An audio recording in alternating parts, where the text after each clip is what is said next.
J'ai l'honneur I have the honour to inform the House that the Clerk of the House has received from the Acting Chief Electoral Officer a certificate of the election and return of Mr. Hébert, member for the Electoral District of Lac-Saint-Jean.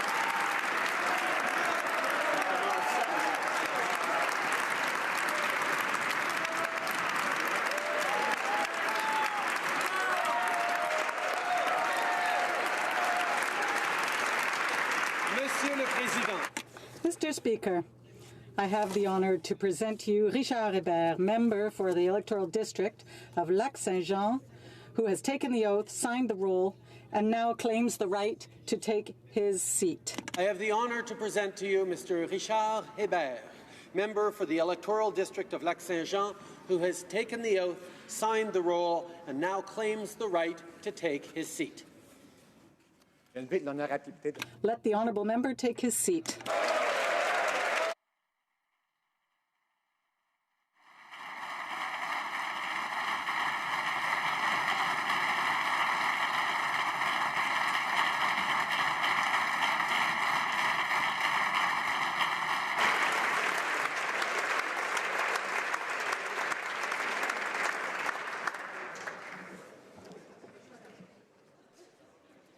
Questions orales, oral questions. The Honourable Leader of the Opposition.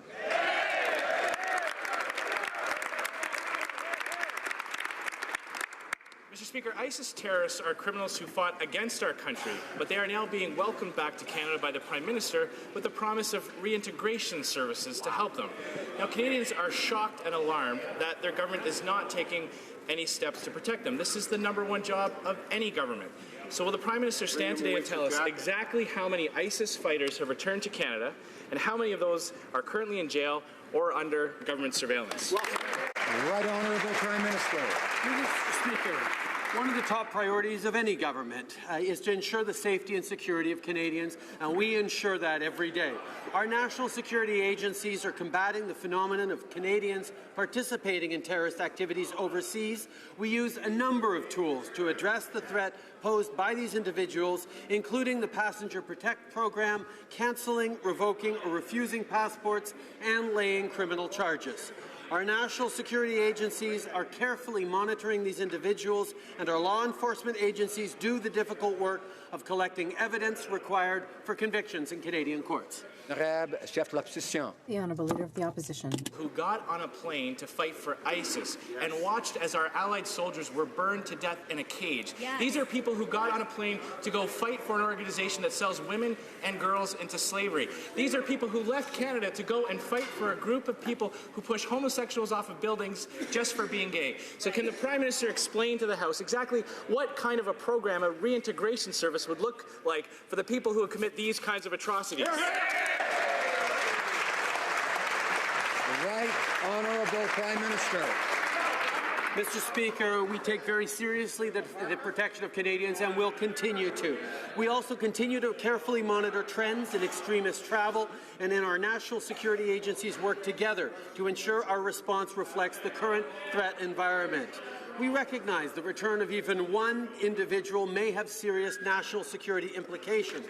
But we have launched the Canada Centre for Community Engagement and Prevention of Violence, which helps ensure resources are in place to facilitate disengagement from violent ideologies. In particular, children who return from conflict zones require tailored support. The Honourable Leader of the Opposition. Mr. Speaker, the Conservatives fought for the Liberal government to recognize the genocide committed against the Yazidis by the Islamic State and to bring members of that community to Canada. But now we're talking about reintegration services for combatants of the Islamic State who attacked the Yazidis.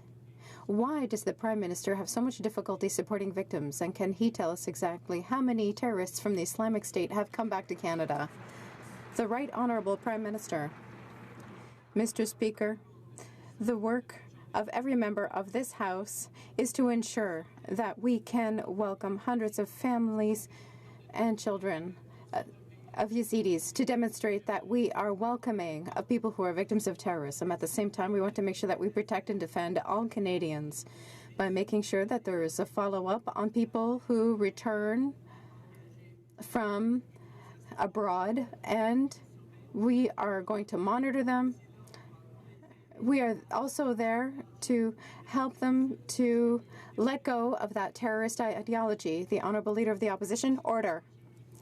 Mr. Speaker, I want to congratulate the Prime Minister for this historic accomplishment. For the first time, a Prime Minister and his Minister of Finance are under investigation for having broken ethics laws after the Minister of Finance had been found guilty and fined for having broken those laws. How can Canadians trust this Prime Minister who promises to maintain the highest standards? The Right Honourable Prime Minister. I've always said that on this side of the House we take our responsibilities very seriously when it comes to ethics and transparency and accountability. That is why we trust the Ethics Commissioner. The members of the opposition are attacking the integrity of the Ethics Commissioner and her work. We have always worked with her to make sure that Canadians can trust the work that she does and the work that we all do in this House, and to be worthy of Canadians' trust. Of the opposition. Well, Mr. Speaker, Canadians are very concerned about the revelations contained in the Paradise Papers. And the Canada Revenue Agency indicated that they would treat all allegations seriously and investigate every potential breach of Canadian law. But the Prime Minister chatted with his friend, Stephen Bronfman, and received assurances. And he said, quote, "We are satisfied." So my question is, who is the Prime Minister speaking for? Was he speaking for the Canada Revenue Agency? Was he speaking for the Government of Canada? Or has he just started taking to using royal pronouns? Right Honourable Prime Minister.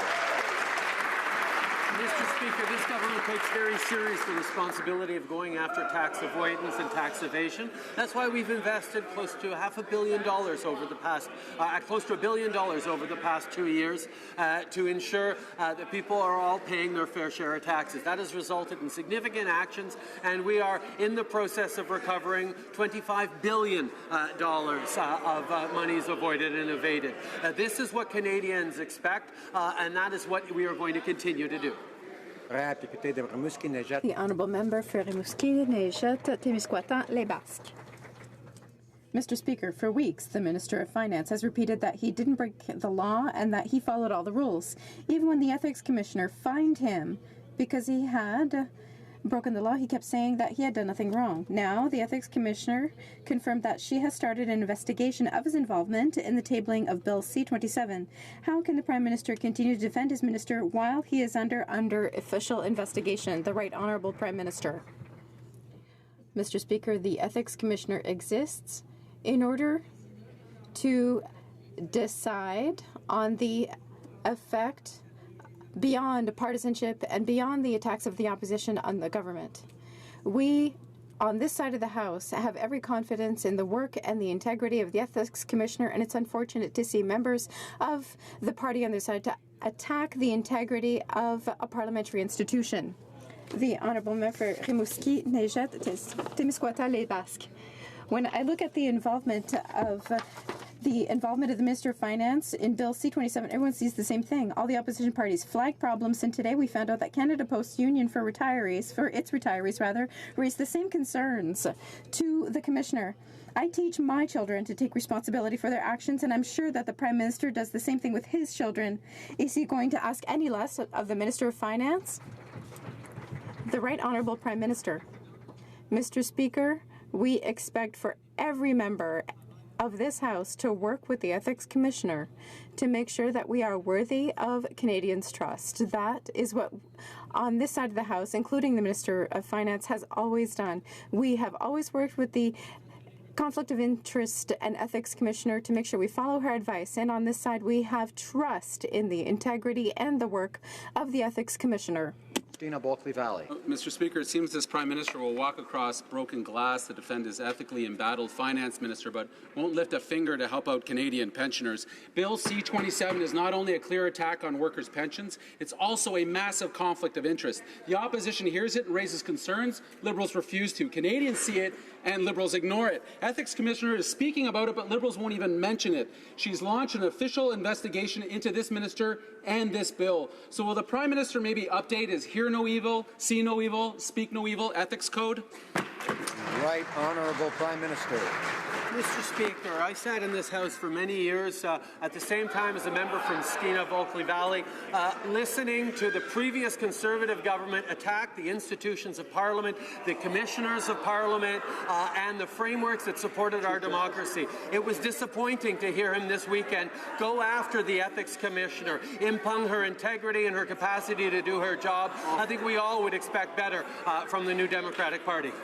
Honourable Member for Skeena Bulkley Valley. Order. But he would never take personal cheap shots at anybody in this place. So the Liberal ethics saga continues, with even more information coming out about the Finance Minister's clear conflict of interest with Bill C-27. So let's go through the facts. As CEO of Morna Chappelle, he took over Mercer Canada, who manages the pensions of 93,000 Canada Post workers and retirees. Guess who stands to benefit if Bill C-27 becomes law? Well, Morna Chappelle, owned by from his finance minister. So I guess he stood to make boatloads of money. He knew exactly what he was doing when he took this benefit. Now that the Prime Minister knows the same thing, will he stop defending? Right Honourable Prime Minister. Mr. Speaker, once again, it's disappointing to see the opposition has nothing but cheap shots and slinging mud when this government is focused on working with the Ethics Commissioner, but mostly focused on delivering the kind of growth for the middle class that Canadians voted for 2 years ago. We're demonstrating the highest growth rate in the G7. We're demonstrating hundreds of thousands of jobs. We're demonstrating low unemployment rate. We're delivering on the kind of real change that Canadians voted for 2 years ago. It's such a tranquil week. Alors, Order. The Honourable Member for Richmond-Arthabaska. Mr. Speaker, while he was President of Morna Chappelle, the Minister of Finance participated in 2015 in a forum on pension plan reform that supported measures that are now included in Bill C-27. In the days following the presentation of his bill, the Minister of Finance's shares shot up by nearly $1 million. It's not surprising that the Minister of Finance is now the subject of an official investigation by the Ethics Commissioner. Simple question, when the Minister of Finance tabled his bill, did the Prime Minister know that the Minister of Finance was entirely in a position of conflict of interest? The Honourable Minister of Finance. Mr. Speaker, I will continue to work for Canadians throughout our country to make sure that they can have a retirement with dignity. At the same time, I'm going to work with the Ethics Commissioner to make sure that her review will be complete.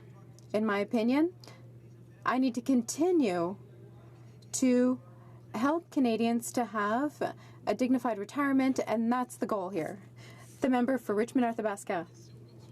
Mr. Speaker, I'm going to repeat my question and maybe I will get an answer. For nearly 2 years, the Minister of Finance owned shares worth about $21 million, which he never put in a blind trust.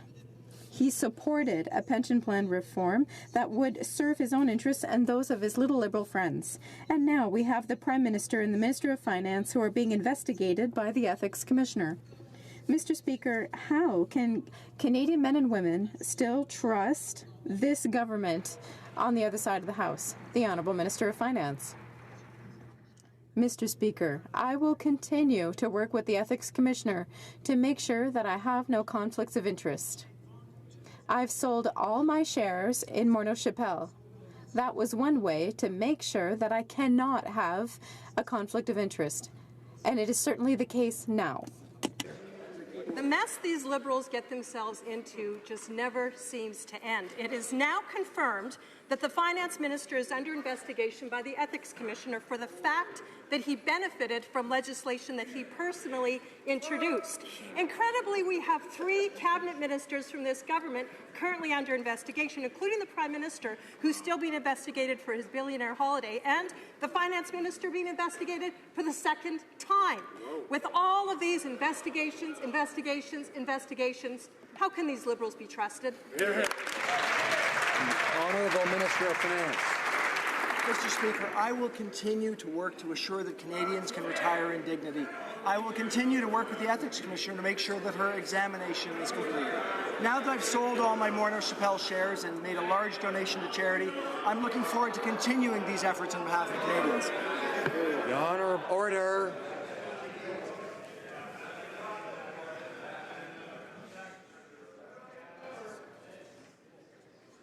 The Honourable Opposition House Leader. This ethical scandal that the Finance Minister finds himself in may only be the tip of the iceberg. The only reason that everybody knows that the Minister of Finance benefited from C-27 is because the media forced him to disclose that he held shares in Morneau Chappelle. But the Minister is still hiding what other shares he held in other companies over the last 2 years, and what other government decisions he made that benefited him. So let's just rip the Band-Aid off, Mr. Speaker. Let's get this out in the open. What shares did the Minister of Finance own in what companies over the last 2 years? The Honourable Minister of Finance. Mr. Speaker, as I've said before, I made 100% disclosure of all my assets to the Ethics Commission. That allows me to work on behalf of Canadians. And the work is going well, Mr. Speaker. Over the last couple of years, we've seen an enormous change in growth rates in this country. We've seen more than 500,000 new jobs for Canadians. Canadians have a higher level of confidence because they have more money for their families. We will continue the work for Canadians, Mr. Speaker, because that's what we were elected to do. Honourable Member for Carleton. The Minister just said that now that he has sold all of his shares in Morneau Chappelle, he can now work on behalf of Canadians. What does that say about the last 2 years while he held those shares?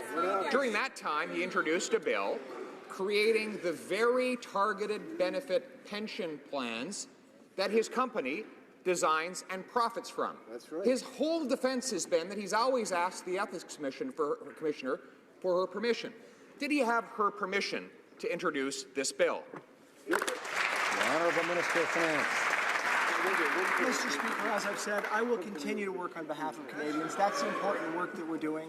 By working with the Ethics Commissioner, as I've done from day one, that allows us to assure that we don't have conflicts of interest. We know that what we can do now is continue on the work, as I've talked about. The work that's, for example, lowered the rate of unemployment to the lowest it's been since the Great Recession, so that Canadians, Canadian families can actually do well and see the fruits of the advantage for them and their families. The Honourable Member for Carleton. Target benefit pensions are highly specialized as a financial product. Not only is Morneau Chappelle one of the only that provides it, it is the company that designed the very unique model in New Brunswick that inspired the bill that the Minister introduced in the House of Commons, which means it is uniquely positioned to profit from it. The Minister keeps hiding behind the Ethics Commissioner. So, yes or no, did the Minister have permission from the Ethics Commissioner to introduce a bill that would profit his company? Yes or no? The Minister of Finance. Mr. Speaker, I really do care deeply about retirement dignity in this country.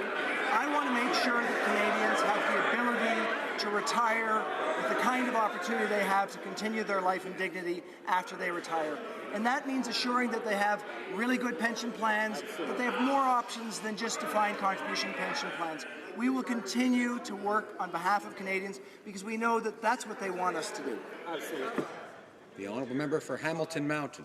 Mr. Speaker, the Liberals' Bill C-27 opens the door for Crown corporations and federally regulated employers to convert secure, defined benefit pension plans into less secure plans. In fact, before the Finance Minister was in Cabinet, he spent his career advocating for shifting pension risk from employer to employee, and then presented a plan to do exactly that with Bill C-27. How can the Liberals continue to say we're standing up for the middle class? Mr. Speaker, it's simple. Will the Liberals actually do what's right for working Canadians and withdraw this shameful bill? The Honourable Minister of Finance.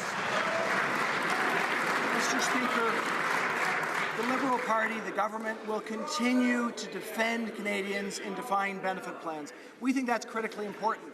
We also know that for the 85% of private sector workers that don't have defined benefit plans, that they need options too. So we will continue to provide options that enable people to have a retirement and dignity, and that will include multiple options, including defined benefit plans and other arrangements that make sense for their situation. Député de Jonquière. Honourable Member for Jonquière. Transferring the employer's risk to employees is not called working for the middle class. It's working for the rich friends of people in power. Mr. Speaker, we've known from the beginning that Bill C-27 was bad for working men and women. Unions and workers throughout the entire country agree to say that it must be stopped. Besides being a bad bill, the Minister of Finance clearly put himself in a position of conflict of interest, such that the Ethics Commissioner decided to investigate. The Liberals should never have tabled that bill. Will they now fix this mistake and withdraw it? The Honourable Minister of Finance. Mr. Speaker, we will continue to work for Canadians in order to make sure that they can retire with dignity. That's very important. For the 85% of workers in the public sector who don't have a defined benefit plan, it's necessary to have other options. We are going to continue to work for them and every member of the middle class. Thank you. Thornhill. Mr. Speaker, the Prime Minister claimed he had a better way of doing accountability and transparency and ministerial independence.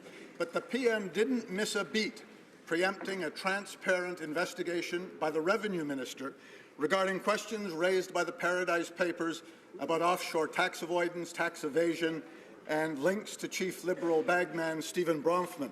The PM says he's satisfied with his bagman's explanation. So can the Prime Minister or the Minister confirm that Mr. Bronfman is not under investigation? Honourable Parliamentary Secretary to the Minister of National Government. Mr. Speaker, our government is fully committed to combating tax evasion and abusive tax avoidance. In our first two budgets, we invested historic sums to make sure that we have the right tools to crack down on tax evaders. Our plan is already producing results, Mr. Speaker. We've had 627 cases transferred to criminal investigation, 268 search warrants executed, 78 convictions. And in regards to the Panama Papers, Mr. Speaker, the CIA is reviewing links to Canadian entities and will take any appropriate action. And we will continue to work to ensure that we have a tax system that works for every Canadian. Thank you. The Honourable Member for Lévis-Lobinière. Mr. Speaker, the Liberal Party's money man has money in tax havens, according to the Paradise Papers, and casts doubt on the legality and ethics of not contributing to the middle class's tax effort. After the usual checks done by the Prime Minister's office, the Prime Minister seems fine with the explanations of his advisors. Mr. Speaker, will the Prime Minister influence the Canada Revenue Agency to sweep the Liberal Party's friend and money man issue under the rug? Mr. Speaker, our government recognizes the importance of fight against international tax evasion and aggressive tax avoidance. This was both highlighted in our election platform and in Minister's mandate letter. We are working towards a tax system which is fair for all Canadians, Mr. Speaker. The agency is working extremely closely with international partners to obtain the list of Canadian taxpayers who may be involved. The CRA is reviewing links to the Canadian entities and will take any appropriate action. Thank you, Mr. Speaker. The Honourable Member for Sarnia-Lambton. Mr. Speaker, the disability tax credit and the pension plans for persons with disabilities are a critical help to those struggling with type 1 diabetes. I received letters from thousands across our country, like 18-year-old Michael, who talked about the $100 per day expenses he has to pay out of pocket to manage this disease. Why doesn't the minister do her job and go after Liberals hiding money offshore rather than targeting type 1 diabetics? Honourable Parliamentary Secretary. Mr. Speaker, let me be absolutely clear. The eligibility criteria for disability tax credit has not changed. Our government recognizes the impact that diabetes has on the health of Canadians, and that is why we're making investments in research, prevention, and early detection for diabetes so that fewer Canadians develop the condition and better treatments are available when it occurs. In budget 2015-2016, the Canadian Institute of Health Research invested over $41 million in diabetes research. Mr. Speaker, we will continue to support Canadians with diabetes because that's what Canadians expect. Thank you, Mr. Speaker. The Honourable Member for Bellechasse, Les Ottomans-Lévis. How is it that, Mr. Speaker, that if more than 1,000 people who have type 1 diabetes are being denied their tax credit, are seeing their disability pension plan being cut, whereas the party seems to be supporting people with big pockets who have money in tax havens? I want to know when people who are having trouble be put forward. Once again, Mr. Speaker, I want to assure this House that our government is absolutely committed to ensuring that all Canadians receive the credits and benefits that they're entitled to. We are moving forward with the National Disability Act that will remove barriers and improve access for all Canadians who live with disabilities. We have made the disability tax credit more accessible than ever before. We have simplified the forms required to apply for the credit. We have added nurse practitioners to complete the applications of their partners, and we have just started, Mr. Speaker. We will continue to focus on supporting the most vulnerable in our country. Thank you, Mr. Speaker. Honourable Member for Saskatoon West. Mr. Speaker, the minister in charge of the Phoenix fiasco has not denied that the cost of reparation could surpass $1 billion. The number of affected public servants continues to grow, and there's no clear timeline to fix it. In fact, the Professional Institute of the Public Service of Canada has said that Phoenix is not fixable. For 2 years, Liberals have not listened to warnings from public servants and their unions. It's time for Plan B. Will the minister commit today to working with our public servants so that they can be paid properly? The Honourable Minister of Public Services and Procurement. Thank you, Mr. Speaker. The Harper Conservatives botched this program from the beginning. While the previous government spent $309 million on the systems, booked savings of $70 million per year, and let go hundreds of employees in order to falsely balance their budget.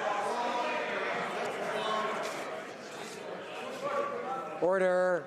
Order. Order. Alors. Most members in all parties can sit through a question period and hear things they disagree with and dislike without having to react. And all members should be able to do this because, after all, we're all adults here. The Honourable Minister has the floor. What's the matter? Mr. Speaker, our government has been on this since day one. We are focusing on our partnerships. We are focusing on improving our governments. We've invested $192 million to clean up that mess and hired 380 employees to ensure public servants are paid the money they're owed. The member for Edmonton West and others did not hear me, and I asked them not to react when someone else has the floor. I know they have great voices and lots to say, but I prefer to hear them. We all want to hear them when it's their turn. The Honourable Minister. Mr. Speaker, we didn't create this mess, but we're going to fix it. The Honourable Member for Saint-Hyacinthe. Mr. Speaker, Phoenix was supposed to save us $70 million per year. But in the end, it could cost us over $1 billion. This government has no deadline, and the number of public servants affected is only increasing. What a fiasco. So, facing this fiasco, the Professional Institute of Public Servants of Canada is calling on the government to find alternative solutions by working with public servants and unions. Will this government finally listen, or will they ignore this request yet again? The Honourable Minister of Public Services. Mr. Speaker, Stephen Harper's Conservatives botched this issue from the very beginning. They botched the update of the software while also laying off hundreds of workers, and this led to many workers not being paid on time. We inherited this defective system from the Conservatives, but we are determined to find a permanent solution and to stabilize this system. It's not an easy job, but we know that it will take time. but we will do it. Cloverdale, Langley City. Communities across Canada have been experiencing the devastating effects of gun violence and gang activity. Criminal gangs are responsible for rising numbers of killings, often involving guns illegally smuggled into the country. It's a tragedy when young Canadians get involved in gang activity, and of course it's a tragedy when innocent bystanders are caught in the crossfire. Can the Minister of Public Safety tell us what the government is doing to address this scourge and to keep our communities safe? Honourable Minister. Mr. Speaker, my thanks to the member for Cloverdale, Langley City for all of his hard work. On Friday, I was in Surrey to announce $327.6 million in federal funding over 5 years and $100 million annually thereafter to help communities and law enforcement reduce gun and gang violence. We'll also be holding a national summit next spring for stakeholders across the country to tackle this problem and identify the best solutions. By working together, we will all do a better job of combating gang violence and building safer communities. The honourable member for Calgary-Nose Hill. Earlier, the Prime Minister said even one ISIS fighter represents a security threat to Canada, and then he hid the number of ISIS fighters who have returned here. When asked about how he planned to manage this threat, he then said, the government is there to help them let go of their terrorist ideology. Mr. Speaker, what he should have said is that there will be consequences when choosing to fight for a terrorist death cult. Where is the Prime Minister